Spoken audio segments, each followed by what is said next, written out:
Sascha mein Name und ich spreche über eine Kaiserreich-Medaille. Wir sind in China im Juni des Jahres 1900.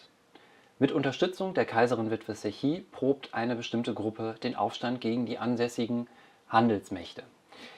Diese Gruppe begreift sich selber als Fäuste der Gerechtigkeit und Harmonie und diese gesamten Vorgänge, hinter denen diese Gruppe steht, werden später, daher auch der Name, als Boxeraufstand bekannt werden.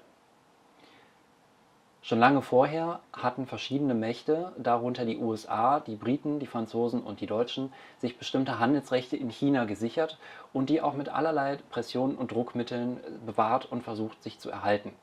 Bereits im Jahr 1897 hatte Kaiser Wilhelm II. Sein Ostasiengeschwader entsandt, um verschiedene Häfen zu sichern. Jetzt, wo der Aufstand ausgebrochen ist, schickt er seine ostasiatische Kreuzerdivision hinterher. Teil dieser ostasiatischen Kreuzerdivision ist das Kanonenboot SMS Iltis. SMS, das steht für Seiner Majestät Schiff. Und um dieses Schiff geht es auf der folgenden Medaille. Wir sehen hier eine Silbermedaille, dargestellt ist also das Kanonenboot SMS Iltis. Und wir sehen ein recht schmales Schiff, das hat 2 Segel und das hat auch zwei Schlote.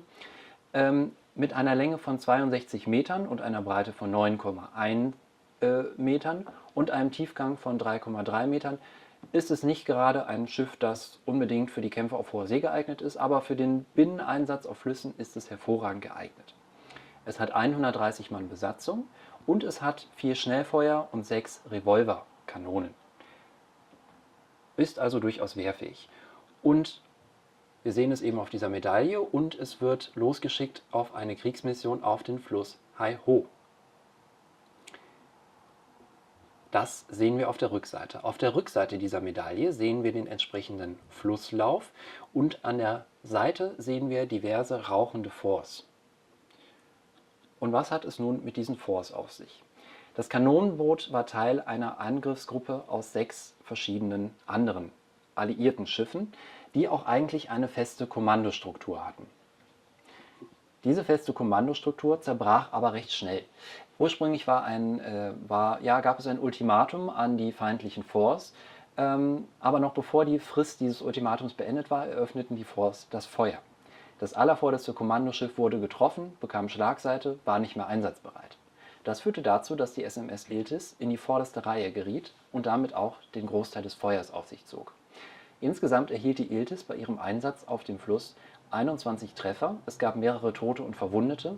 Trotzdem, die Gesamtmission konnte erfolgreich durchgeführt werden und vor allen Dingen blieben die restlichen Schiffe relativ verschont, dadurch, dass die Iltis das Feuer abgefangen hat.